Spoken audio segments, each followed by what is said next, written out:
देवठाण तलाठी कार्यालयाकडून शेतकऱ्यांची लूट थांबवावी, राष्ट्रवादीचे नेते जालिंदर बोडके यांचा आंदोलनाचा इशारा। अकोले तालुक्यातील देवठाण येथील कामगार तलाठी कार्यालयाकडून सोसायटी कर्जाचे इक्रार नोंदवताना प्रत्येक शेतकऱ्याकडून चिरीमिरी घेतली जाते, असे अनेक ग्रामस्थांनी शेतकऱ्यांनी राष्ट्रवादी काँग्रेसचे नेते व देवठाण विविध कार्यकारी सेवा सहकारी सोसायटीचे माजी चेअरमन व विद्यमान संचालक जालिंदर बोडके यांच्याकडे तक्रारी केल्या आहेत।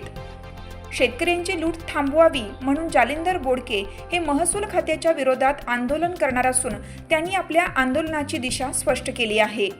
याबाबत अकोलेचे तहसीलदार आणि संगमनेर उपविभागीय अधिकारी यांच्याकडे तक्रार करणार असल्याचे सांगितले। शेतकऱ्यांनी इक्रार नोंदणीचे पैसे देऊ नयेत, कोणी मागितले तर त्यांना स्पष्ट विरोध करावा व काही अडचण आल्यास माझ्याशी संपर्क साधावा, असे जालिंदर बोडके यांनी म्हटले आहे। नमस्कार, मी जालिंदर चंद्रभान बोडके, माजी चेअरमन देवठाण विविध कार्य सोसायटी देवठाण। सोसायटीचे इक्रार चढवण्याचं काम चालू आहे। नवीन कर्ज म्हणजे मार्चंट झाल्यानंतर नवीन कर्जाला सुरुवात होती।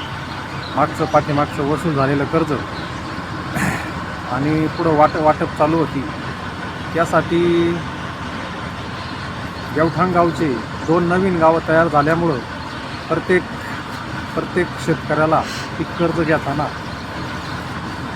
इक्रार करावं लागणार आहे। तर हा इक्रार करताना देवठाण तलाठी यांच्याकडून शेतकऱ्यांची लूट होत आहे। साधारणतः शेतकऱ्यांच्या तक्रारीनुसार 200 रुपये घेतले जातात। तर 500-600 इक्रार करायचे, 600 गुणुले 200 जवळजवळ 1,20,000च्या आसपास हा भ्रष्टाचार होणार आहे आणि तो भ्रष्टाचार आपण रोखायचा आहे। आणि रोखण्यासाठी मी ही लढाई शेतकरी सभासदांसाठी आपल्याला लढायची आहे आणि ही लढाई जिंकण्यासाठी लढायची आहे। मी सर्व सभासदांना विनंती करतो का तुमच्यासाठी ही लढाई आपण लढूया आणि जिंकूया। वंदे मातरम।